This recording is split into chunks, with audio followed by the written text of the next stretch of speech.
દહેગામ તાલુકાના વાસણા રાઠોડ ગામે જુગાર રમતા 7 ઇસમોને પકડતી દહેગામ પોલીસ અને એમની સાથે ₹24,560નો મુદ્દામાલ પકડી પાડ્યો। ગાંધીનગર જિલ્લાના દહેગામ પીઆઈ વીબી દેસાઈ તેમના સ્ટાફ ડી સ્ટાફ અને પોલીસની સૂચના આપવામાં આવી હતી। તેથી દહેગામના head constable Sachinkumar, head constable અનિલભાઈ ખાંગી વાહનોનું ચેકિંગ કરતા હતા। ત્યારે તેમને ખાંગી રાહે બાતમી મળી હતી કે વાસણા રાઠોડ ગામની સીમમાં આવેલ કિરણકુમાર રમતુજી ઠાકોરના મકાનની પાછળના ભાગે આવેલ ખુલ્લી જાહેર જગ્યામાં કેટલા ઇસમો ભેગા મળીને કુંડારૂ વારીની પોતાના અંગત આર્થિક ફાયદા માટે પૈસા પાન પત્તા હારજીતનો જુગાર રમાડે છે।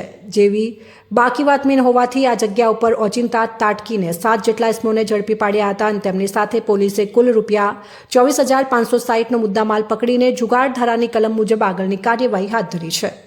રિપોર્ટર અગરસિંહ ચૌહાણ, હરસોલી, દહેગામ।